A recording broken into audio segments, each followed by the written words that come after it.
ভালোবাসা কি এতটাই ঠুনকো অলি? এই অলি, তুমি সত্যি বলো তো, তুমি কি অরূপের ডিগ্রি দেখে ওর সাথে বিয়েতে রাজি হয়েছ? কি বলছো তুমি বৌমনি? বৌমনি রাহুল আমার সাথে যা যা করেছে তার সব ঠিক। তোর পাগলি, আরে বাবা তুমি এইটা বোঝো না যে রাহুল নিছক অভিমান থেকে এগুলো করেছে? অভিমান? অভিমানের বশে ও আমার সম্মান, আমার ফ্যামিলির সম্মান সবকিছু মাটিতে মিশিয়ে দিতে যাচ্ছিল। বাহ অলি বাহ, তুমি এতদিনে এই চিনলে রাহুলকে? মানছি ওর মাথা গরম, আর তার জন্য অনেক অন্যায় করেছে, অনেক ভুল ত্রুটি করেছে, তাহলে ও এত বড় শাস্তি পাবে? যাকে ভালোবেসেছে তার থেকে দূরে থাকবে অলি? অলি তুমি অরূপকে কতদিন চেনো? আর রাহুল, রাহুল তো তোমার খুব কাছের, তাই না অলি?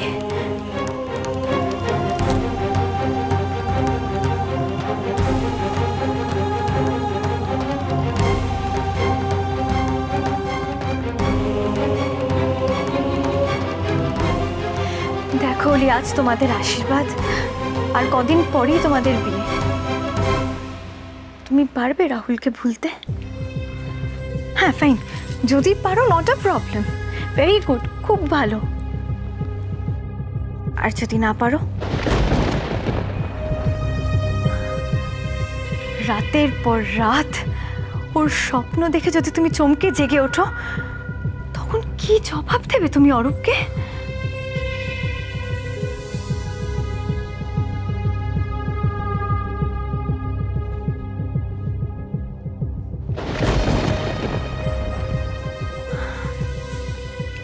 লিসেন অলি, তোমার যাই ডিসিশন হোক, আমি সবসময় তোমার পাশে আছি। তুমি ঠান্ডা মাথায় আরো একবার ভেবে দেখো, তোমার এই বৌমনি সবসময় তোমার পাশে ছিল, আছে,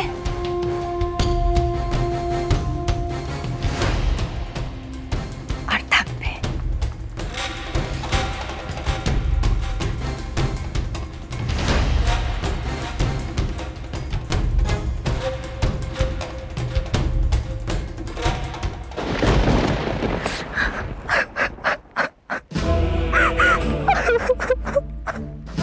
যাক, ওষুধ জাঁকিয়ে ধরেছে মনে হচ্ছে। এরপর স্রেফ একটা ছোট্ট ধাক্কা, তারপরেই ব্যাস আমার মুক্তি। শোনো না শোনো না, বলছি তোমরা যদি কিছু মনে না করো, আমার একটা বুদ্ধি এসছে, শুনবে? বাবা ঠাকুরজি, তুমি আবার কবে লোকের মনে কড়াকড়ির পরোয়া করছো?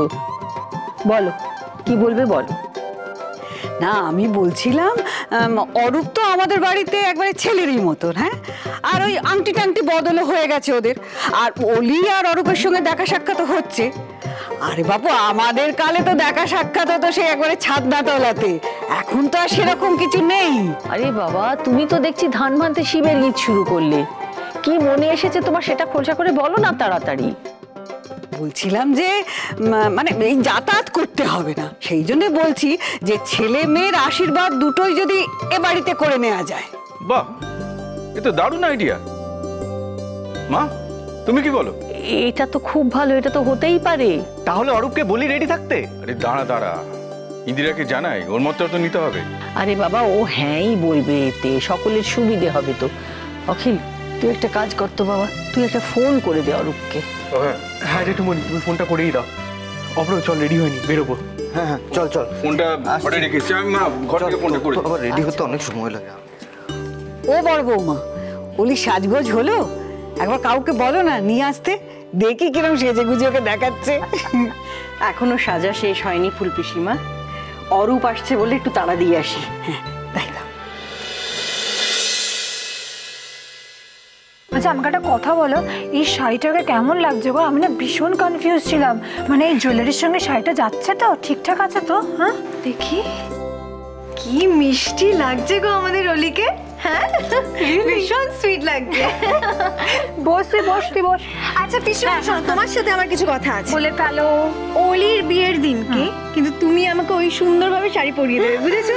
বৌমনিটা কি করে বস বল? কেন? প্লিজ এই রিকোয়েস্ট আমায় করো না, শোনো না, বিয়ের দিন ব্যাপারটা ভীষণ হেক্টিক হয়ে যাবে। দেখো আমাদের সকলকে স্পেশাল সাজতে হবে, তাই আমি ঠিক করেছি যে বিয়ের দিন আমি পার্লার থেকে লোক ডেকে নেবো, ঠিক আছে? আরে বাবা, অরূপ না হয় অলিকে দেখবে, তাই বলে কেউ আমাদেরও দেখবে না, সেটা তো হতে পারে না বৌমনি।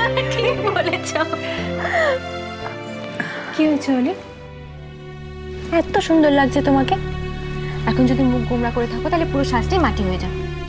কি হয়েছে? শরীর ঠিক নেই? না না, আমার কিছু হয়নি।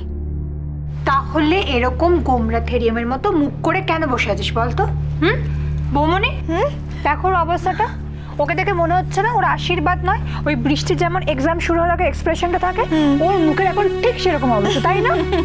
ওই পগলি তো হাস না। উফ, আচ্ছা বৌরানি, আর কিন্তু একদম সময় দেওয়া যাবে না, জলদি করো। বড় বৌদি একবার তারা দিয়ে গেছে, যখন ধরুন সাত থেকে অল্পকে নিয়ে চলে আসবে, তাড়াতাড়ি করো। কি রে শ্রী, তোদের হলো? বলতে না বলতেই আর কতখানি বাকি আছে, তাড়াতাড়ি করে নে না জলদি। আচ্ছা শোনো না, আমি একটা কথা বলি। আর সেটা হচ্ছে যে যাওয়াকে হচ্ছে কোনো তাড়াতাড়ি চুড়ি টুড়ি পরিয়ে দে, আমি ওর চুলটা রেডি করে দিচ্ছি, তোমরা ততক্ষণে রেডি হয় না। কিন্তু বৌমা তোমাকেও তো রেডি হতে হবে, টাইম নেই। আমি ওকে তৈরি করে নিজে রেডি হয়ে নেবো, ঠিক আছে? তোমরা যাও, কোনো হয়ে গেলে চল চল। বৌরানি প্লিজ তুমি তাড়াতাড়ি করো, আর তুমি ওর চুলটা রেডি করে চটপট রেডি হয়ে যাবে, ঠিক আছে? আমি নিচে গেলাম। শোনো,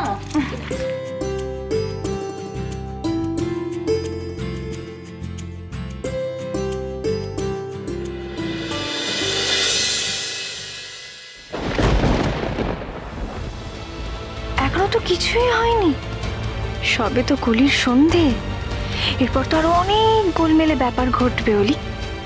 তাই বলছি, মন শক্ত করো। এদিকের আয়োজন তো সবই সম্পূর্ণ, এবার মেয়েকে নিয়ে আসার ব্যবস্থা করুন মা। ও হ্যাঁ, তাই তো, কখন বললাম সেজে গুজে তাড়াতাড়ি নেমে আয়।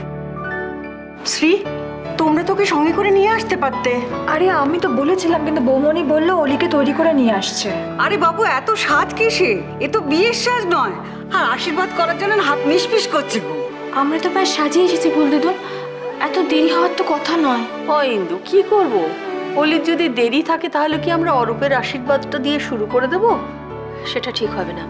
আশীর্বাদ যখন ওদের দুজনের একসঙ্গে, তখন অরূপ আর অলিকে পাশাপাশি বসিয়ে একসঙ্গে আশীর্বাদ করো। হ্যাঁ তাই তো, হবু বর কনে পাশাপাশি বসবে আর আপনারা সবাই আশীর্বাদ করবেন, সেটাই তো ঠিক। হ্যাঁ, শুধু মা পিসিমা হলেও হতো, কিন্তু আমাদের বাড়িতে তো আশীর্বাদ করার লোকের অভাব নেই, আমরাও আছি। বেশ টাইম টেকিং ব্যাপার। আমি গিয়ে দেখছি কি ব্যাপার, সত্যি অনেকটা দেরি হয়ে গেছে। মা মা তুমি দাঁড়াও, আমি যাচ্ছি।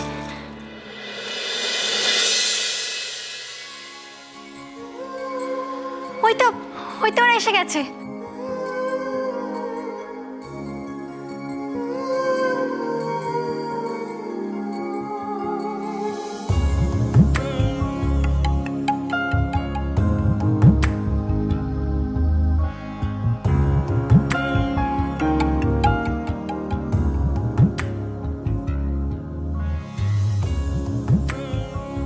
ওকে বসিয়ে দাও ওখানে, যাও অলি, বসো। এসো।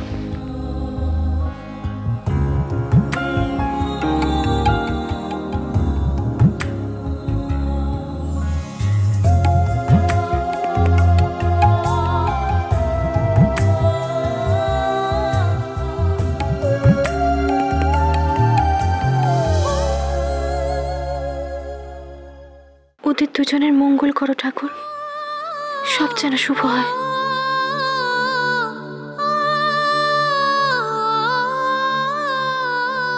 তাহলে এবারে আশীর্বাদের অনুষ্ঠানটা শুরু করা যাক।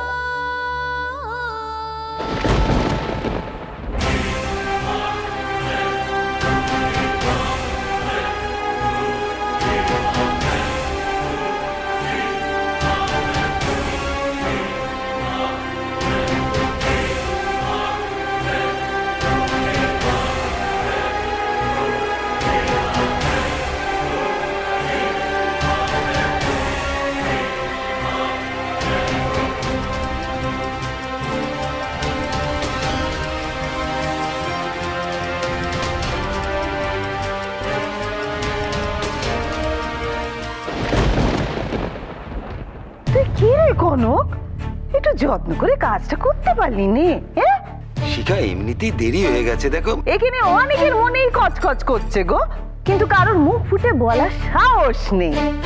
কি মাসিমা পিসিমা আপনারা বলেন না।